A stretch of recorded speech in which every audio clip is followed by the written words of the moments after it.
Dan kembali lagi di Amanda Channel. Nah, ini ada usul yang sangat-sangat membuat Eropa tentunya bersedih ya. Ada apa Min? Kok bersedih?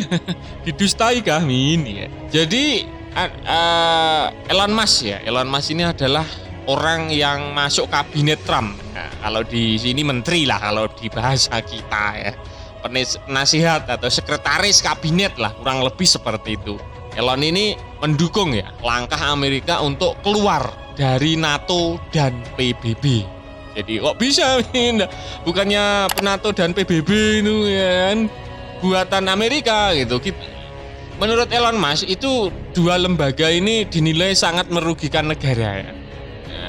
Adminan pernah bilang intinya pemimpinan Trump ini tidak suka perang ya, tidak suka genosida ya.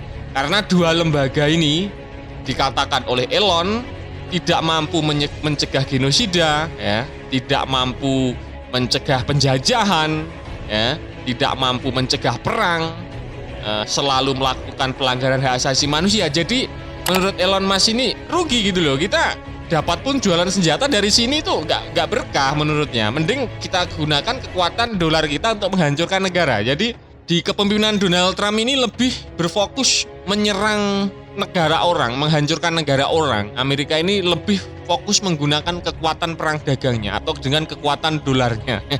Seperti itu ya. Unik ya udah nih. Unik. Jadi hati-hati kalau negara kita nggak siap ya dengan semua skenario yang dibuat Amerika saat ini ya. Amerika ini perang dagang Trump ini sangat berbahaya. Di Indonesia baru-baru ini berapa manusia yang di PHK ya, gara-gara udah kolab perusahaannya. Kurang lebih seperti itu dan lebih bahaya ya. Jadi miliarder Elon Musk secara terbuka ya mendukung gagasan Amerika Serikat untuk menarik diri dari Perserikatan Bangsa-Bangsa dan Fakta Pertahanan Atlantik Utara. Ini membuat negara-negara Eropa ini bingung gitu loh. Gimana gua perang siapa yang mendanain gitu kan? Duit buat mendanai perang menurut Elon Musk buat kekuatan ekonomi gitu loh, karena mereka tahu musuh sekarang dia itu Cina, yang notabene Cina itu nggak pernah melakukan hal-hal seperti penjajahan yang terlalu ekstrim kan, lebih berfokus ke ekonomi. Jadi Amerika kurang lebih sama lah, mereka menggunakan strategi ekonomi yang digaungkan. Pak Domat gimana Win? Pak Domat ya banyak uang sekarang. Bercanda. Jadi menanggapi unggahan di media sosial yang menganjurkan langkah tersebut pada hari Minggu ya, yang memimpin Departemen Efisiensi Pemerintah Amerika Serikat DOGE berkomentar saya setuju seperti itu. Dan Presiden Amerika Serikat Donald Trump dan anggota Parlemen Republik telah berjanji untuk mempertimbangkan kembali partisipasi Washington di PBB setelah diblok militer yang dipimpin Amerika Serikat. Pada bulan Februari, Senator Mike Lee dari Utah memperkenalkan undang-undang The Schengen Anti-Treaty from the United Nations, the Fund, yang mengusulkan penarikan Amerika Serikat sepenuhnya dari PBB ya. Maaf ya, congker admin sulit bahasa Inggris ya. Pokoknya intinya melakukan penarikan Amerika keluar dari PBB.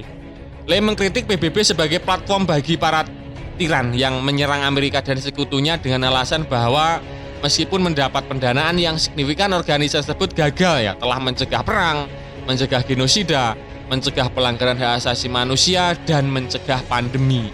Sejalan dengan sentimen Lee, Elon Musk menulis di X-nya bahwa Amerika memberikan terlalu banyak pendanaan kepada PBB dan entitas terkait. Selama kampanye tahun 2016, Trump menggambarkan PBB sebagai organisasi yang lemah dan tidak kompeten, dengan menyatakan bahwa PBB bukan sahabat demokrasi kebebasan Amerika Serikat. Dan bulan lalu pemerintah Trump menentang resolusi Majelis Umum PBB yang menuntut penarikan segera Rusia dari Ukraina ya. Musk yang sekarang menjadi penasihat utama Trump telah memimpin dalam mencari cara untuk memangkas biaya dan mengurangi tenaga kerja federal. Dan pada bulan Februari, DOGE merilis laporan penghematan pertamanya yang mengklaim penghematan sekitar 55 miliar US dollar melalui langkah-langkah pemotongan biaya. Jadi dengan tidak membiayai perang, menurut Elon ya itu, dengan tidak membiayai PBB ya, dengan memutus bantuan ke Ukraina itu bisa menghemat 55 miliar US dollar. Banyak ini, sekitar ya kalau dirupiahkan mungkin di angka 800 triliun rupiah, Brad. Pada bulan yang sama, Elise Stefanik, calon duta besar Amerika Serikat untuk PBB yang dicalonkan Trump, menganjurkan adopsi global inisiatif Doge Max. Dia mengkritik praktek keuangan PBB dan menyerukan upaya Doge global untuk mereformasi tata kelola internasional. Kira-kira ente ini sebagai pengamat militer abal-abal ya, pengamat militer yang jitu jika Amerika Serikat ini keluar dari NATO ya dan keluar dari PBB itu, kira-kira menurut kalian dunia ini diuntungkan atau dirugikan, Bren? Bolehlah ente tulis di kolom komentar. Segera aja Min keluar Min ya. Amerika nggak ada gunanya di dalam PBB ya kan, atau di dalam NATO gitu misalkan. Oh jangan Min, nanti terjadi ketimpangan ya, ataupun nggak ada polisi dunianya yang mengawasi negara yang rewel gitu misalkan. Boleh lah ente tulis di kolom komentar. Dan Stefanik juga berjanji untuk mendorong penghentian dana dan pembubaran organisasi yang berafiliasi dengan PBB yang dituduh melakukan korupsi, antisemitisme ya. Max juga telah menyuarakan skeptisme tentang NATO pada bulan Februari kemarin. Dia menyebut aliansi itu tidak sesuai dengan zaman. Udah ketinggalan zaman, itu zaman Perang Dunia Kedua mungkin dalam otaknya si Max seperti itu, dan menyerukan peninjauan penuh, mempertanyakan relevansinya di era pasca Perang Dingin ya. Jadi menurut Mas udah nggak zaman perang ente kayak gitu ya, pamer-pamer unjuk gigi, unjuk kekuatan itu nggak zaman ya. Memang jauh banget antara kepemimpinan Joe Biden dan Donald Trump ini. Orang-orang di sekitarnya Trump itu pemikirannya lebih logisnya apa ya, itu perangnya pakai kekuatan ekonomi, itu bahaya bagi Indonesia juga ya. Dia juga mempertanyakan alasan dibalik pembayaran pajak Amerika yang menanggung sebagian besar biaya pertahanan Eropa, menyoroti bahwa Amerika Serikat membayar sekitar 67% dari biaya militer NATO meskipun hanya menghabiskan 3,5% dari produk domestik brutonya ya untuk pertahanan anggota-anggota Atlantik Utara tersebut. Posisinya sejalan dengan Trump yang sering mengkritik NATO, mendesak para anggota untuk meningkatkan pengeluaran pertahanan dan mengancam untuk menarik diri dengan alasan Amerika Serikat menanggung beban keuangan yang tidak adil bagi keamanan Eropa.